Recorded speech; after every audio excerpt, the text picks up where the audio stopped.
দেখুন, জানি না সিবিআই হাতে কোনো ম্যাজিক বুলেট আছে কিনা, সিবিআই হাতে কোনো ম্যাজিক বুলেট আছে কিনা জানি না।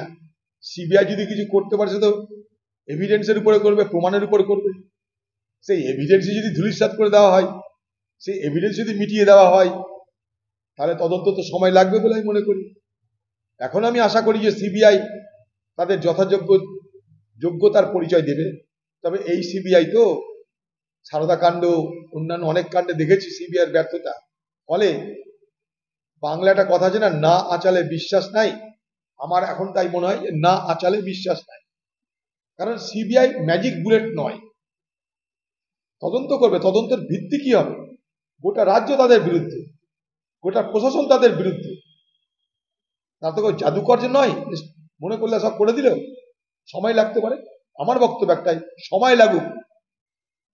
সময়ের জন্য আমাদের আফসোস নেই, কিন্তু সময় লাগলেও তা যেন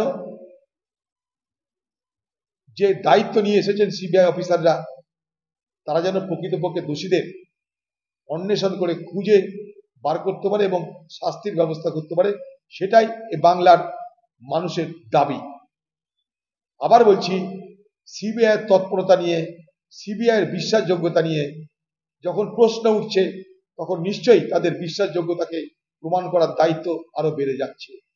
কিন্তু পিছনে হাইকোর্ট আছে, পিছনে কোর্ট আছে, বিচার ব্যবস্থা আছে। হাইকোর্ট থেকে সুপ্রিম কোর্টে চলে গেছে, কিন্তু ক্রিমিনাল পার্টটা তো হাইকোর্টে আছে। সুপ্রিম কোর্টে তো সিস্টেম নিয়ে কথা বলবে, কিন্তু ক্রিমিনাল পার্টটা তো হাইকোর্টের হাতে। সেই হাইকোর্ট যখন তদন্তে নির্দেশ দিয়েছিল, তখন হাইকোর্টকে উপর ভরসা রাখুন, আমরা রাখবো। এবং হাইকোর্ট যতক্ষণ আছে, বিচার ব্যবস্থা যতক্ষণ আছে তদন্তের পিছনে, ততক্ষণ বিচার ব্যবস্থার উপরে ভরসা রাখবো। তাতে অপেক্ষা করতে হলে অপেক্ষা করতে হবে।